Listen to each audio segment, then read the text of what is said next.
ದಾಖಲೆ ಮಾಡ್ಕೋಬೇಕು ದಾಖಲೆ ಮಾಡ್ಕೋಬೇಕು ಅನ್ನೋ ಕಾರಣಕ್ಕೆ ನಾವು ಈ ಥರ ಇಟ್ಕೊಂಡಿದ್ದೀವಿ. ಸೊ ಇದಕ್ಕೆ ಈ ಥರ ಒಂದು ಶೀಟ್ ಬರುತ್ತೆ. ಈ ಥಿಕ್ನೆಸ್ ಏನಂದರೆ ಇದು ಹಾಳು ಮಾಡಲ್ಲ ಮೆಟೀರಿಯಲ್ನ. ಸೊ ಇದರಲ್ಲಿಟ್ಟು ನಾವು ಇದನ್ನು ಮುಂದಕ್ಕೆ ಡಾಕ್ಯುಮೆಂಟೇಷನ್ ಅಂತ ಮಾಡ್ತೀವಿ. ಸೊ ಇದು ಡಾಕ್ಯುಮೆಂಟೇಷನ್ ಅಂತ. ಸೊ ಇದಾದ್ಮೇಲೆ ದಿಸ್ ಇಸ್ ದ ಲಾಸ್ಟ್. ಇಷ್ಟು ಮಾಡೋ ಅಷ್ಟರಲ್ಲಿ ನಾವೆಲ್ಲ ಐಡೆಂಟಿಫಿಕೇಷನ್ನು ಮಾಡಿರಬೇಕು. ಅದು ಯಾವ ಗಿಡ ಎಲ್ಲಿ ತಗೊಂಡ್ವಿ ಎಲ್ಲ ಡೀಟೇಲ್ಸು ಅದರಲ್ಲಿ ಬರುತ್ತಿರ್ತೀವಿ. ಸೊ ಇಲ್ಲ ಅಂದರೆ ಅದನ್ನು ತಗೊಂಡು ಅಂಟಿಸ್ಕೋಬಹುದು. ಬಟ್ ನಮ್ಮದು ಇದು ಯೂನಿವರ್ಸಿಟಿ ಇರೋದ್ರಿಂದ ನಾವು ಯೂನಿವರ್ಸಿಟಿದು ಮೇಂಟೈನ್ ಮಾಡೋದಕ್ಕೋಸ್ಕರ ಇದನ್ನು ಸೀಲ್ ಹಾಕಿದ್ರಿ. ಯಾಕಂದರೆ ಇದು ವಿದ್ಯಾರ್ಥಿ ಕೈಯಲ್ಲಿ ಮಾಡಿಸ್ತೀರಿ ನಾವು ಅದರಿಂದ. ಸೊ ಅಲ್ಲಿ ಇದನ್ನೆಲ್ಲ ನೀವು ಬೇರೆಯವ್ರಿಗೆ ಯಾರಿಗೋ ಸರ್ ಕಳಿಸ್ತೀನಿ ಅಂತ ಹೇಳಿದ್ರು. ಸೊ ಇದು ಬಹುಶಃ ಅದು ಅವ್ರು ಮಾಡ್ಕೋಬಹುದು ಅನಿಸುತ್ತೆ, ನನಗೆ ಗೊತ್ತಿಲ್ಲ. ಸೊ ಬಟ್ ಅಟ್ ಲಾಸ್ಟ್ ಇದಾದ್ಮೇಲೆ ನಾವು ಅದರದ್ದೇ ಆದಂಥ ಒಂದೊಂದು ಹೆಸರು ಫ್ಯಾಮಿಲೀಸು ಹೆಸರು ಹಾಕ್ಬಿಟ್ಟು ಆ ಫ್ಯಾಮಿಲಿಯಲ್ಲಿ ಈ ಗಿಡ ಈ ಫ್ಯಾಮಿಲಿಗೆ ಬರ್ತಂದ್ರೆ ಆ ಫೈಲಲ್ಲಿ ಹಾಕಿ ಇಡ್ತೀವಿ. ಸೊ ಇನ್ನು ಇದಾದ್ಮೇಲೆ ನಾನು ಮತ್ತೆ ಇನ್ನೊಂದ್ಸತಿ ಕ್ರಾಸ್ ಚೆಕ್ ಮಾಡ್ಕೋಬೇಕಾದ್ರೆ ನಾನು ಮತ್ತೆ ಫೀಲ್ಡ್ ಹೋಗೋ ಅವಶ್ಯಕತೆ ಇಲ್ಲ. ಸೊ ನಾನು ಈ ಗಿಡನ ಈ ಫೀಲ್ಡಲ್ಲಿ ಕಲೆಕ್ಟ್ ಮಾಡಿದ್ದೀನಿ ಅಂದರೆ ಇದು ತೊಗೊಂಡ್ರೆ ನನಗೆ ಡೀಟೇಲ್ಸ್ ಸಿಕ್ಬಿಡುತ್ತೆ. ಈ ಡೀಟೇಲ್ಸ್ನ ತೊಗೊಂಡ್ರೆ ನಾನು ಪೂರ್ತಿ ನೋಡ್ಕೋಬಹುದು. ಹಾಗೆ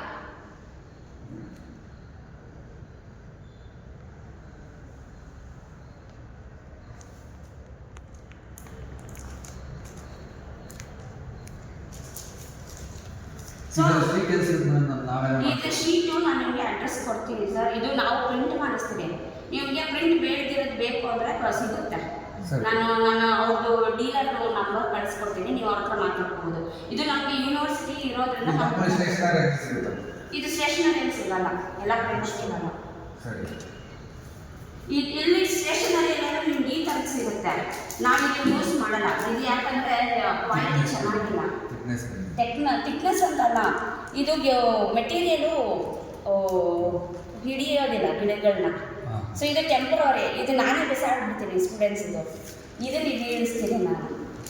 ಯಾಕಂದರೆ ಇದು ಕರೆಕ್ಟಾಗಿ ಪ್ರಾಪರಾಗಿ ಎಷ್ಟು ವರ್ಷ ಬೇಕಾದರೂ ಹಾಳಾಗಲ್ಲ. ಯಾಕಂದರೆ ಥಿಕ್ನೆಸ್ ಇರೋದ್ರಿಂದ. ಇನ್ನೊಂದು ಇದಕ್ಕೆಲ್ಲ ಟ್ರೀಟ್ಮೆಂಟ್ ಮಾಡಿರ್ತಾರೆ, ಗೆದ್ದು ಹಿಡಿಯೋದು ಅವೆಲ್ಲ ಆಗದೆ ಇರೋ ಥರ. ಅದರಿಂದ ಇದಕ್ಕೆ ಆ ಥರ ಇರಲ್ಲ. ಸೊ ಅದು ಡಿಫ್ರೆನ್ಸು.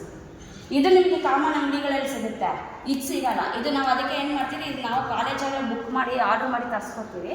ಸೊ ಅವರುಗಳು ಇದು ಮಾಡ್ಕೊತಾರೆ. ಈಗ ನ್ಯೂಸ್ ಪೇಪರನ್ನು ಮಾಡಿದ್ರು ಡ್ರೈ ಆದಮೇಲೆ ಇದಕ್ಕೆ ತಗೊಂಡು ಇದರಲ್ಲಿ ಹೊಲಿತೀವಿ ನಾವು. ನೋಡಿ ಇದು ಹೊಲಿತೀವಿ. ಸೊ ಅದು ಅಲ್ಲಾಡಬಾರ್ದು ಅನ್ನೋದಕ್ಕೆ ಇಲ್ಲಿ ಅಲ್ಲೊಂದು ಸ್ಟಿಚ್ ಹಾಕ್ಬಿಟ್ಟು ಇಡ್ತೀವಿ ಹಾಗೆ.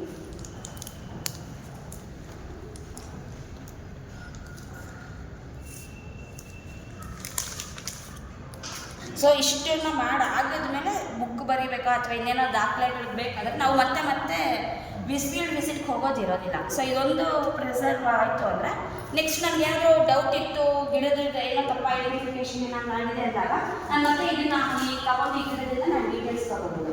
ಸೊ ಇದು ಒಂದು ಯೂಸ್ ಮಾಡ್ತೀವಿ. ಇನ್ನೆರಡನ್ನ ನಾವು ಯಾಕೆ ಇದ್ರ ಜೊತೆ ಇನ್ನೂ ಒಂದೆರಡು ಇರಬೇಕು ಅಂತಂದರೆ ಒಂದ್ಸತಿ ಇದನ್ನು ಯೂಸ್ ಮಾಡುವಾಗ ಇದರಲ್ಲಿ ಏನಾದರೂ ಡ್ಯಾಮೇಜ್ ಆಯ್ತು ಅಂದರೆ ನೆಕ್ಸ್ಟ್ ಟೈಮ್ಗೆ ನಾವು ಕ್ಯಾರೆಕ್ಟರ್ನಲ್ಲಿ ಅದನ್ನು ನಾವು ಸಪೋರ್ಟಾಗಿ ತೊಗೋಬೋದು.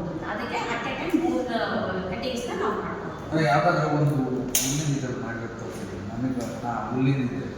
ಹುಲ್ಲಿಂದು ಗ್ರಾಸ್ದು ಕೊಡಿಸಿ ಟ್ಯೂಷನ್ ಸ್ಟೂಡೆಂಟ್ಸ್ ಮಾಡಿಲ್ಲ, ನೋಡ್ತೀನಿ.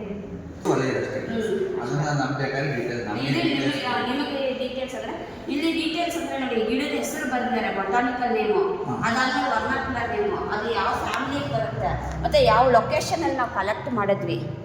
ಆಮೇಲೆ ಆ ಗಿಡದ ರಿಮಾರ್ಕ್ಸ್ ಅಂದರೆ ಏನಂದರೆ ಆ ಗಿಡದ ಏನಾದರೂ ಇಂಪಾರ್ಟೆಂಟ್ ಕ್ಯಾರೆಕ್ಟರ್ಸ್ ಇದ್ದರೆ ಅದನ್ನು ಬರೀತೀವಿ. ಇಷ್ಟು. ಆಮೇಲೆ ಯಾರು ಕಲೆಕ್ಟ್ ಮಾಡಿದ್ದು ಐಡೆಂಟಿಫಿಕೇಷನ್ ಮಾಡಿದ್ದು ಯಾರು ಅಂತ ಬರೀತೀವಿ. ಸೊ ಇಲ್ಲಿ ವಿದ್ಯಾರ್ಥಿಗಳು ಗ್ರಾಸ್ಪ್ ಮಾಡಲ್ಲ ಯಾರು, ಯಾಕಂದರೆ ಅದು ತುಂಬ ಸಣ್ಣ ಹೂವು ಅಲ್ವಾ, ಅವರು ಕಷ್ಟಪಡ್ತಾರೆ ಐಡೆಂಟಿಫೈ ಮಾಡೋದಕ್ಕೆ.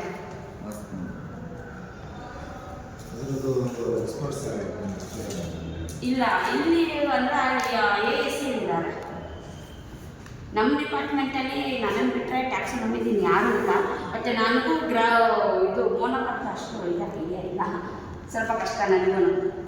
ಮತ್ತು ಅಲ್ಲಿ ASC ಇದ್ದಾರೆ ಸೈಂಟಿಸ್ಟು, ಅವ್ರ ಹತ್ರ ನೀವು ಹೇಳ್ತಾವೆ.